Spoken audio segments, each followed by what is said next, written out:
25 years ago, our next guest became the first blind person to swim across the English Channel.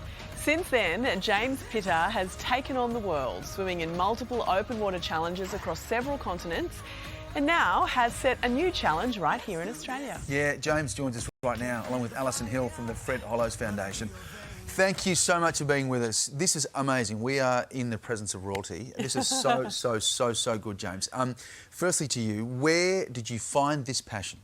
I found this passion through, firstly through my family. We were lucky enough to have a pool in the backyard, and we did swimming between each other and against my dad.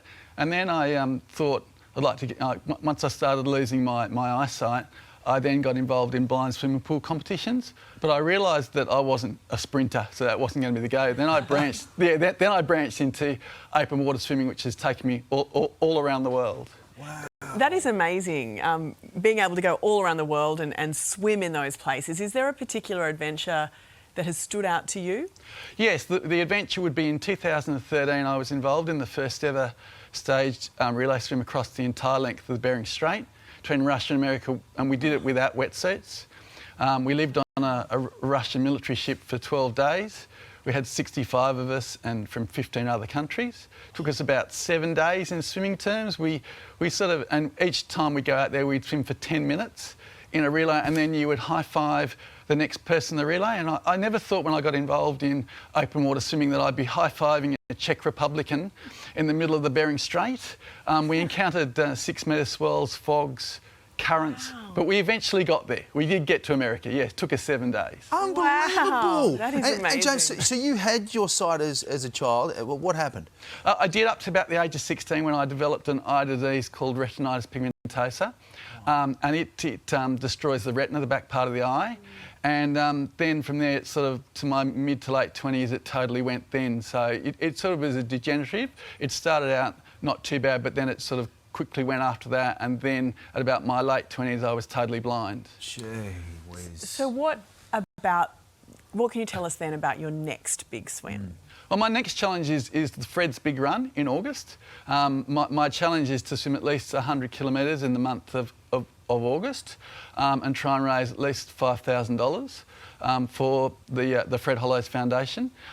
It only takes 25 Australian dollars to cure someone's eyesight who's needlessly blind somewhere in the world, in other countries in the world. And that's great because it gives them an opportunity when you cure their eyesight to get involved in employment, education, family lives and so forth. So that's my next challenge, is to be involved in that.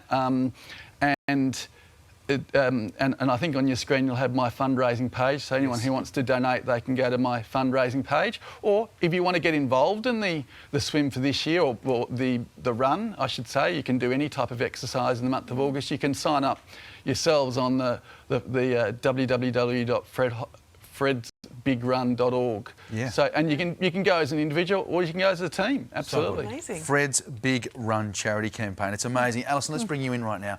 What do you think of this bloke? Amazing. Phenomenal, absolutely phenomenal. And it's really important to know James has been involved with the foundation for a long time now, has done many charity works with us, and he inspires everyone. The important thing is you don't have to be a marathon swimmer, though, to get involved in Fred's Big Run. Anyone can do it. Right. You can set your own distance. You have the whole month of August. You can run, you can swim, you can cycle, you can do whatever you like physically, you can walk, and you set your own distance, and then you decide how much you want to do. You have the whole month of August, and then you can get involved and sign up or become a supporter of someone like James, who's done amazing things. Amazing. So how can people do that? If you're watching at home and you want to get involved, what should they do? As James said, fredsbigrun.org is the website. Go on there. You can either sign up yourself, you can be an individual or a team, or you can join with someone like James and make his kilometres boost yours as well. It's a really great way to help get yourself out of bed in the morning if you're feeling a bit unsure about it.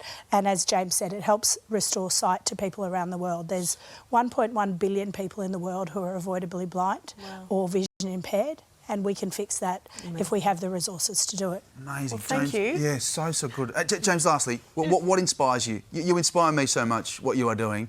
What inspires you? I think I get inspired, if we're talking about in relation to the Fred Hollows Foundation, what inspires me is that I can raise money, but tomorrow someone can see around the world, and I think that for me, who's totally blind, to think that there's someone tomorrow morning, if you raise 25 Australian dollars, that's going to be able to see it. And I remember, there's an example, I can't think of the child's name in Kenya, about 6 or 7 years ago, where her aunt put her on her back, and she walked 25 miles to a Fred Hollows clinic, and the next morning the child could see, and they walked 25 miles back. I think that is just the inspiration that child's life has changed in 2 days of going to a Fred Hollows clinic, and to think that 25 Australian dollars can do that and give someone around the world that opportunity. I think that's what inspires me. Yeah. Good on you, James. Thank you so much Well for your done. time, both of you. Wow.